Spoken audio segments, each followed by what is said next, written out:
अगर आपको हमारी स्टोरी अच्छी लगे तो चैनल को सब्सक्राइब और वीडियो को लाइक करें। अपने दोस्तों के साथ भी शेयर कीजिए और कमेंट में जरूर बताइए कि कैसी लगी हमारी स्टोरी। चेनाब नदी के किनारे एक खूबसूरत जगह है तख्त हजारा। यहाँ बहने वाले दरिया की लहरें और बगीचे की खुशबू की वजह से इसे पूरब का स्वर्ग कहा जाता है। यही रांझाओं की धरती है जो मस्ती से यहाँ रहते हैं। इस बस्ती के नौजवान खूबसूरत और बेपरवाह किस्म के हैं। वे कानों में बालियां पहनते हैं और कंधे पर नए शॉल रखते हैं। उनको अपनी खूबसूरती पर गर्व है और सभी इसमें एक दूसरे को मात देते दिखते हैं। इसी बस्ती का मुखिया था जमींदार मौजू चौधरी। वह 8 बेटे और 2 बेटियों का बाप था। वह बहुत धनी और खुशहाल था और कुनबे में सभी उसका सम्मान करते थे। सभी बेटों में वह रांझा को सबसे ज्यादा प्यार करता था। इस कारण रांझा के बाकी भाई उससे बहुत जलते थे। उनके पिता के मरने के बाद ही उन्होंने रांझा को बात बात पर ताने मारने शुरू कर दिए और धोखे से जमीन की हिस्सेदारी में सारी अच्छी जमीन अपने पास रख ली और रांझे के हिस्से में बंजर जमीन दे दी। इसी बात से दुखी होकर रांझा ने अपना घर छोड़ दिया और इधर उधर भटकने लगा। अपने भाइयों से अलग होकर वह सारा दिन पेड़ों के नीचे बैठा रहता। रांझा को बचपन में ही खूबसूरती से इश्क था। उसने अपने लिए सपनों में ही एक हसीना की तस्वीर गढ़ ली थी और अपने सपनों की शहजादी के बारे में सोचा करता था। एक दिन वह किसी पेड़ के नीचे विश्राम कर रहा था। तभी एक पीर वहां से गुजरा और उस पीर ने उससे पूछा, तुम इतने दुखी क्यों हो? तब रांझा ने पीर को अपने द्वारा रचित प्रेम गीत सुनाए जिसमें सपनों की शहजादी का उल्लेख था। पीर ने बताया कि तुम्हारे सपनों की शहजादी हीर के अलावा और कोई नहीं हो सकती। यह सुन रांझा अपनी हीर की तलाश में निकल पड़ा। हीर के पिता एक बहुत बड़े सौदागर थे और हीर एक बाग में रोजाना अपनी सखियों के साथ खेलने जाती थी।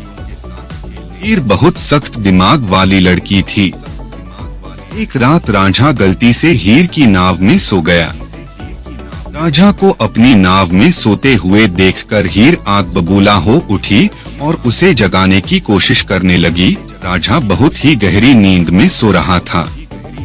अचानक से हीर की आवाज सुनकर रांझा उठा और हीर से अपनी गलती की माफी मांगी, लेकिन जैसे ही हीर ने जवामर्द रांझे को देखा वह अपना गुस्सा भूल गई और रांझा को देखती ही रह गई। रांझा ने जब हीर का परिचय पूछा और हीर ने अपना नाम बताया तब रांझा ने उसे अपने सपनों की बात कही। रांझे पर फिदा हीर उसे अपने घर ले गई और अपने यहाँ नौकरी पर रखवा दिया।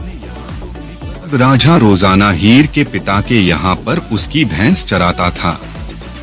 धीरे धीरे हीर रांझा की मुलाकातें मोहब्बत में बदल गई, लेकिन एक दिन हीर के चाचा को इसकी भनक लग गई और हीर की शादी दूसरे गांव कर दी गई।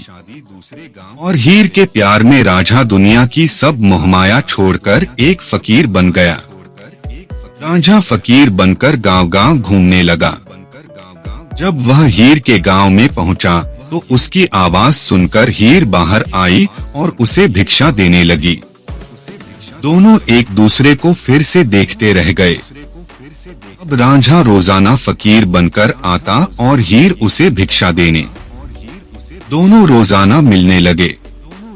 एक दिन यह सब हीर की भाभी ने देख लिया। उसने हीर को टोका तो रांझा गांव के बाहर चला गया। इसी बीच वह उसी वेश में एक पेड़ के नीचे विश्राम करने लगा और कुछ दिन तक उसने कुछ भी नहीं खाया पिया। गांव के सारे लोग उसे फकीर मानकर पूजने लगे और धीरे धीरे उसकी जुदाई में हीर बीमार हो गई। जब वैद्य हकीमों से उसका इलाज न हुआ तो कुछ लोगों ने उन्हें उस फकीर के पास जाने की सलाह दी। हीर के ससुर ने फकीर के पास जाकर उसकी मदद मांगी। फकीर हीर के घर चला आया। जैसे ही उसने हीर के सिर पर हाथ रखा तो हीर की चेतना लौट आई। कुछ दिनों बाद जब लोगों को पता चला कि वह फकीर रांझा है, तो उन्होंने रांझा को पीटकर गांव से बाहर धकेल दिया। एक दिन उस राज्य का राजा किसी चोर को पकड़ने में लगा हुआ था जिसने पूरे राज्य में उत्पात मचा रखा था, और जब उसने राजा को उस वेश में देखा तो उसने उसे ही चोर समझा और राजा ने उसे चोर समझकर पकड़ लिया।